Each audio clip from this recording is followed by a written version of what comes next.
Hai semuanya, balik lagi sama calon sarjana. Orang zaman dulu mungkin belum paham sama teknologi ya, tapi kalau soal menciptakan rasa sakit, otak mereka tuh jauh lebih jenius dan juga psikopat dari teman-teman daripada iblis sekalipun loh. Kematian instan tuh pokoknya ya udah kayak sebuah kemewahan aja deh di masa itu. Mau tahu ada apa saja hukuman mereka? Hai, gue Andre. Yuk kita bahas.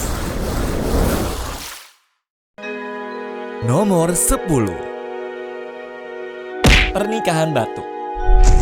Pernah dengar nggak sama istilah menikah bawah maut? Kalau zaman sekarang mikirin nikah tuh bikin pusing gara-gara cicilan, di zaman leluhur bangsa Slavia, pernikahan itu ya beneran nyambut nyawa teman-teman dengan cara yang paling ngilu sedunia loh.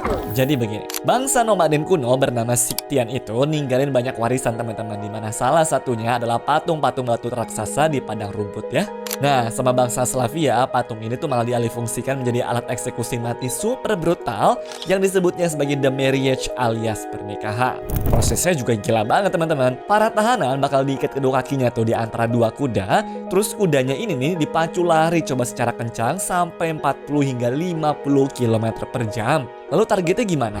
Si tahanannya itu tuh bakal ditabrakin lurus bagian selangkangannya langsung ke patung batu yang dijuluki sebagai sang pengantin wanita. Damage-nya sih gak usah ditanya lagi deh teman-teman. Mayoritas korbannya tuh bakal tewas karena pendarahan hebat ataupun shock parah. Nah, kalaupun ada keajaiban mereka tuh bakal survive nih, dijamin deh bakal cacat seumur hidupnya. Yang mana artinya di zaman kuno itu tuh sama aja kayak dapat tiket antrean mati secara perlahan teman-teman. Bener-bener hukuman yang bikin cowok manapun juga merinding ngebayangin ya kan? Nomor 9. Eksekusi buaya. Kalau ngeluh dapat hukuman tilang ataupun disuruh push up, coba bandingin deh sama sistem hukum orang Mesir dan juga Etruria kuno yang level psycho-nya tuh di luar nalar. Orang Mesir kuno tuh memang gak suka teman-teman bikin teater eksekusi norak seperti bangsa Romawi, tapi hukuman mereka tuh ya tetap hardcore ya, yaitu salah satunya dilempar ke kolam buaya. Hukuman ini biasanya dikhususkan buat pembunuh dan juga penculik residivis yang mana sudah dicambuk tapi masih bandel. Ngerinya nih guys, buaya itu jarang banget ngasih one hit kill ya, sehingga otomatis korbannya itu bakal disiksa secara brutal dan juga perlahan-lahan. Ditunggu, ada yang lebih gila lagi guys. Kalau kejahatan tuh ngelibatin keluarga seperti ngebunuh anak kandung, hukumannya adalah si pelaku tuh bakal diikat pelukan dengan mayat korbannya selama 3 hari 3 malam berturut-turut sampai kena mental deh sebelum akhirnya dibakar hidup-hidup ya. Konsep hukuman pelukan maut ini juga ternyata di copy paste tuh sama bangsa Etruria kuno dan para bajak laut zaman dulu dengan sebutan marriage to a corpse ya teman-teman. Tahanan yang masih hidup bakal diikat kenceng face to face, yang mana tuh antara bibir ketemu bibir, dada ketemu dada dengan mayat yang lain nih teman-teman yang sudah membusuk ya. Terus mereka tuh bakal diarak juga keliling kota sampai pingsan karena kelelahan. Parahnya lagi, kadang tuh Algojo sengaja ngasih makan dan juga minum ke korban biar mereka tuh hidup lebih lama dan juga tersiksa mati perlahan karena infeksi dari mayatnya itu. Bener-bener definisi dipaksa menua bersama yang paling menjijikan ya guys. Nomor 8. Berjalan mengelilingi pohon. Pernah ngeluh disuruh lari keliling lapangan waktu pelajaran olahraga? Coba bayangin teman-teman kalau yang disuruh keliling itu ya bukan cuma kaki kalian, tapi isi perut kalian sendiri. Di zaman kuno, bangsa Slavia nih lagi-lagi ternyata pernah copy paste metode eksekusi super psikopat dari tetangga mereka, yaitu bangsa Viking ya. Namanya adalah walk around the tree alias jalan kematian. Hukuman ini khusus banget tuh buat kriminal kelas kakap seperti pembunuh massal ataupun penista agama. Prosesnya juga gore abis deh, dimana tangan pelaku tuh bakal diikat, perutnya lalu ujung ususnya tuh ditarik dan juga dipaku ke sebatang pohon ya. Habis itu si pelaku tuh dipaksa jalan muterin pohon tersebut sampai seluruh ususnya yang panjangnya bisa 7 sampai dengan 9 meter melilit batang pohon seperti pita kado teman-teman. Ngerinya lagi nih, mereka tuh ngelakuin ini dalam keadaan sadar 100% ya, dan melihat sendiri organ dalam itu ditarik keluar serta ngerasain sakitnya pelan-pelan sampai akhirnya ambruk kehabisan darah. Hukuman matinya sih bikin mental breakdown banget tuh sebelum nyawa beneran melayang ya. Nomor 7. Damnatio ad bestias. Jangan pikir Squid Game ataupun Hunger Games itu udah paling sadis ya teman-teman. Kekaisaran Romawi zaman dulu bikin hiburan super psycho bernama Damnatio ad Bestias atau hukuman dimakan sama hewan buas ya. Jangan bayangin juga kalau ini tuh pertarungan seru gitu antara gladiator bawa pedang lawan singa ya teman-teman. Korbannya tuh mulai dari para pemberontak, para penculik, sampai pemalsu uang yang akan dilempar ke arena Kolosium tanpa senjata sama sekali, dimana bahkan nih kadang juga telanjang bulat tuh teman-teman. Nah, biar nonton itu makin seru dan juga durasinya semakin panjang, hewan-hewan itu seperti singa, beruang ataupun bantengnya bakal dibikin kelaparan deh berhari-hari atau disiksa dulu tuh biar ngamuk maksimal waktu dilepas. Nomor 6. The Red Hot Throne. Eksekusi The Red Hot Throne dari Hungaria di abad ke-16 ini benar-benar kacau banget sih. Salah satu korbannya itu adalah Georgi Dosa, yang mana adalah pimpinan pemberontakan petani di tahun 1514 gara-gara berani melawan pemerintah dan juga dianggap so-soan mau menjadi raja, sehingga para kaum bangsawan akhirnya ngasih sarkasme yang mematikan tuh. Dosa dipaksa duduk teman-teman di atas tahta besi yang sudah dipanaskan sampai membara ya. Gak cuma itu aja, kepalanya juga dipaksa tuh pakai mahkota besi dan juga tangannya disuruh megang tongkat kerajaan yang dua-duanya juga nih lagi dipanggang secara panas loh. Dan ini juga bukan cuma sekedar hukuman mati biasa ya teman-teman, tapi murni ejekan psikopat level dewa tuh buat nyiksa fisik sekaligus ngehancurin mental si pemberontak sebelum nyawanya itu beneran melayang ya. Level hukumannya sih udah setara psikopat kalau bisa gue bilang guys. Nomor 5. Pemandian air panas berasap.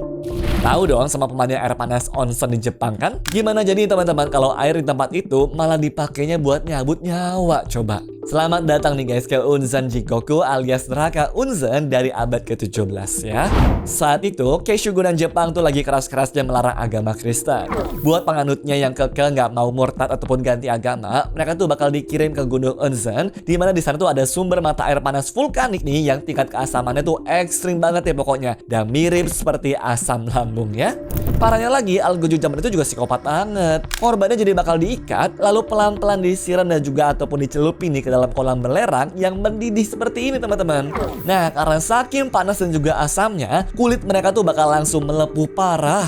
Waktu korbannya teriak kesakitan dan juga nggak sengaja nelen airnya, organ dalam mereka ini juga ikut melepuh teman-teman dari dalam sampai suaranya hilang loh. Siksaan ini sengaja didesain tuh berlarut-larut sampai berpuluh-puluh menit biar korban itu pada nyerah deh pokoknya. Bener-bener macam neraka bocor ke bumi yang akan bikin siapapun merinding ya guys. Nomor 4. Ditembak meriam. Bayangin lu dapat hukuman mati, tapi yang bikin merinding tuh bukan cuma rasa sakit fisiknya doang teman-teman, melainkan adalah hukuman jalur gaibnya. Kenalin nih, metode eksekusi blowing from a gun alias ditembak pakai meriam, yang mana adalah taktis super brutal tentara Inggris buat ngadepin pemberontakan Sepoy di India pada tahun 1857 ya. Prosesnya juga gila banget deh guys. Punggung korbannya nanti tuh bakal diikat nempel tepat di depan moncong meriam raksasa. Nah, begitu meriam yang ditembakin, tubuh korban itu otomatis hancur berkeping-keping deh dan juga akan terlempar ke segala arah macam hujan darah. Tapi ternyata alasan orang India ketakutan setengah mati sama hukuman ini bukan karena ledakannya, tapi karena efek spiritualnya teman-teman. Dalam kepercayaan masyarakat Hindu dan juga Islam di sana, tubuh yang hancur secara total tuh bikin keluarga nggak bisa ngelakuin ritual pemakaman yang layak ya. Dampaknya apa? Roh korban dipercaya bakal nyangkut, nggak bisa reinkarnasi, dan juga fix gagal masuk akhirat ya teman-teman. Bener-bener taktik penjajah yang psikopat abis kan? Nomor 3. Pembekuan. Ngebayangin di cancel sama circle pertemanan aja udah pusing. Gimana kalau lu tuh di cancel sama satu desa di tengah badai salju minus puluhan derajat Celcius coba teman-teman. Welcome to Siberia pada zaman kuno ya guys. Di wilayah super ekstrim ini, makanan seperti daging rusa dan juga alat bertahan hidup itu harganya lebih mahal daripada emas loh. Makanya kalau ada warga yang nekat berbuat kriminal, hukumannya tuh nggak bakal pakai alat ribet karena semuanya serba terbatas. Buat kejahatan kelas menengah nih, lu tuh bakal diusir teman-teman dari desa buat survival sendirian di alam liar ya. Yang ujung-ujungnya fix bakal mati kedinginan juga kan.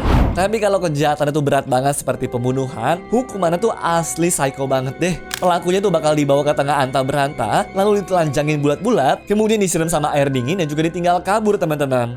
Dalam hitungan menit, kulit mereka tuh bakal melepuh parah karena frostbite, dan uniknya sebelum meninggal, otak mereka tuh bakal korslet serta malah ngasih ilusi rasa hangat sampai akhirnya mereka tuh tertidur dan berubah abadi menjadi patung es di tengah padang salju ya.